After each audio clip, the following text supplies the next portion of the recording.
Siya ba yung Oo.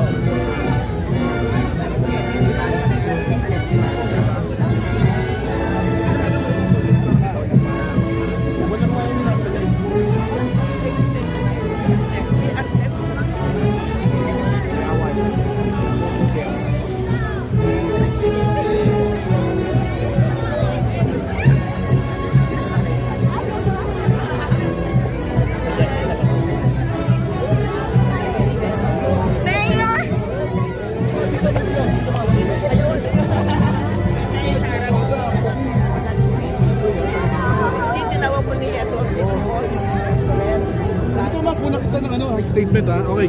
Okay, agad tayo ha. Sige. Baga po, Ma'am Gloria, no? May good news si Yorme sa inyo ha. Ano po ito? Balita niyo po sa atin, Ma'am. Ito po yung aming kuwasa. Old Age Sustenance Assistance. Opo. Na mula noong January 2025 to June 2025 na dapat ibigay.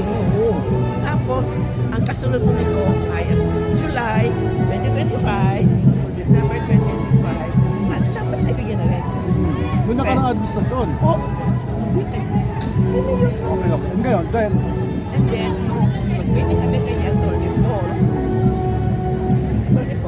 City Treasurer, merong hindi magandang wala.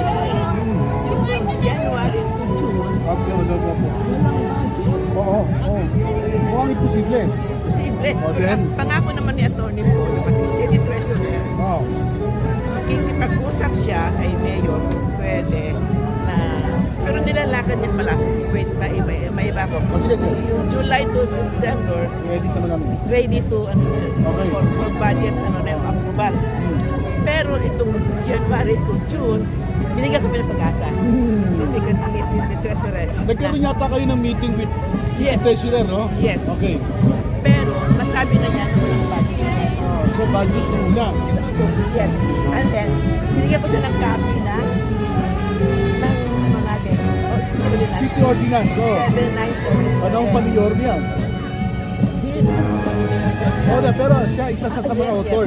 Yes. Mayor Yorme, then, Binasa niya. Pinig lang naman ako because he's an attorney yun. ma'am, ulitin natin ha, maingay.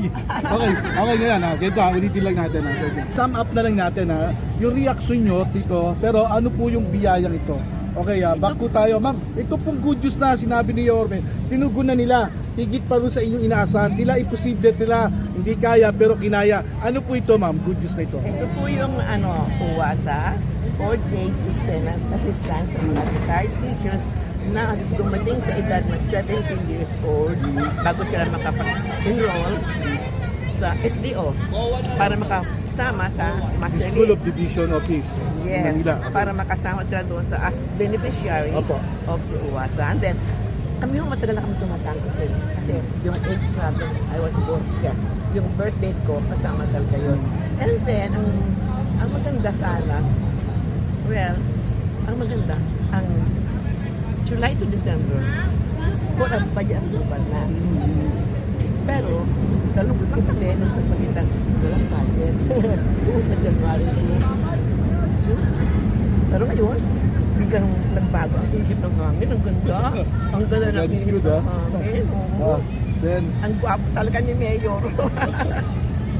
So, yun, nag-meeting kami kaya. so ngayon po, ang binigay na po ay isang Palagay ko gano'n na po. taon na Hanggang po. December Isang taon na po. Opo, kasi nandun na po yung pero din. Pero ng January to June, tsaka pero ng July to December. Andiyan na po. Ano po ang reaksyon nyo ngayon na higit pa sa inyong inaasahan ay kinasakapan ng Justice Yorme maibigay yung pagpapalang niya? Opo In behalf of your organization. Opo. On behalf, actually ito So yan, then yung organization nyo pong Marta. ang Marta po iba.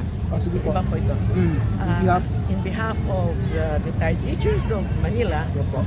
magandang balita po ito. Matatanggap na natin ang January to June. At ang maganda pa nito, magiging 6,000 pesos na. Grabe, ganda. Ganyan lang nangyari. Diba? Diba? Dati, every 6 months ko, another 6 months. Ito yung pinuulit. Okay, kanina po meron no kayong pag-uusap ni Yorme. Yeah. Ano po ba pwedeng sabihin nyo kung ano yung naging pag-uusap niyo after ng photo nyo? Ang sabi lang niya, nandyan lang siya para sa teachers. Kasi sinabi ko na meron siyang teacher na hindi nakarating, teacher niya sa Almario, na hindi nakarating ngayon dahil galing pang lupa, hindi niya kayang dumating na 7 o'clock. Nag-sorry naman siya kahapon. Kilala niya yung Muslim. Kasama rin Muslim. Ako lang. Pero may makasama pa akong inaasahan na darating yung president at yung treasurer. Ayaw ko kung nasaan sila ngayon. Anyway, God bless po sa inyo, ma'am. Thank you. Gusto ko kayo pag-pray, ha? Okay lang po ba? Lord, salamat po sa biyayang ito. Tunay po sa Manila. God first po. Inuuna ang Diyos, ang kalooban at plano ng Diyos ay mangyari sa bawat Manileño. Lord, salamat po sa mabuting balita ito. Kinakasangkapan mo ang aming Yorme upang may pagkaloob ang biyayang ito para sa mga guro na pinagkakautangan po naming mga estudyante na ngayon ay nakaabot na sa aming estado. Lord, dalayan ko po sa maliit na kaparaanan ay ito ay patuloy na makakatulong sa kanila at alam po namin nawa po ay magiging regular na ang pagbibigay sa kanila, updated na patuloy po pagpalain si Yorme ng karunungan at kaalaman.